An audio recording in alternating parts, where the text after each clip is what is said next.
Hello बच्चों, आज मैं आपको अभाज्य गुणनखंड की विभाजन विधि के बारे में बताने जा रही हूँ। विभाजन विधि में बच्चों हम किसी संख्या के सबसे छोटे से छोटे गुणनखंड के रूप में उसे तोड़ते हैं या उसके छोटे टूटे हुए गुणनखंड को गुणनफल के रूप में व्यक्त करते हैं। जैसे बच्चों आज मैं आपको एक एग्जाम्पल से बताती हूँ। हम जैसे एक संख्या लेते हैं 144। तो इस संख्या का हमें क्या निकालना है? अभाज्य गुणनखंड। तो इसके लिए हमें सबसे पहले एक लंबवत रेखा खींचनी है और फिर हमें एक आड़ी रेखा खींचनी है।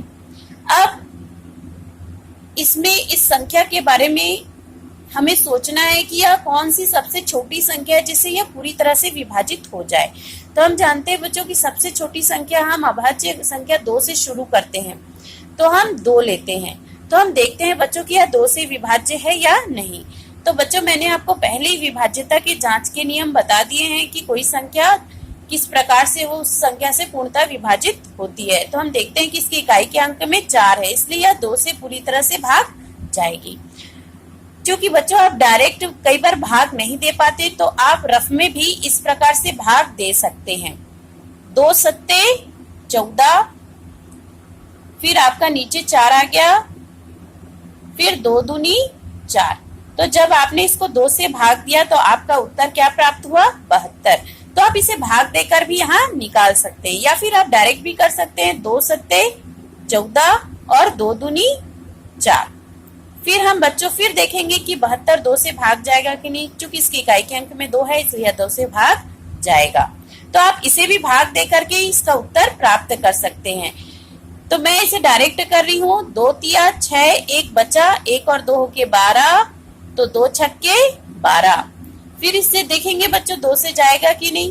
हाँ, यह 2 से जाएगा। हम तब तक 2 से इसे विभाजित करते रहेंगे जब तक यह 2 से विभाजित होता रहेगा। 2 एकम 2, 2 अट्ठे 16। फिर हम इसे 2 से देंगे तो 2 निया 18। अब हम देखते हैं बच्चों 9 जो है वह 2 से विभाजित नहीं होगा। तो अब हम 2 के बाद वाली संख्या लेंगे 3, तो 3 तिया 9, 3 एकम 3।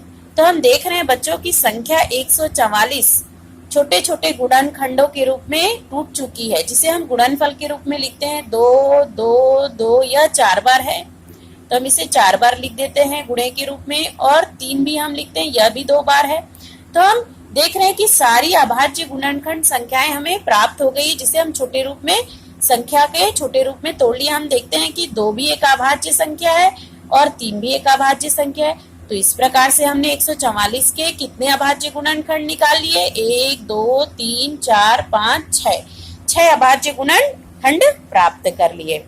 ठीक है बच्चों, तो आज हमने अभाज्य गुणनखंड निकालना सीखा।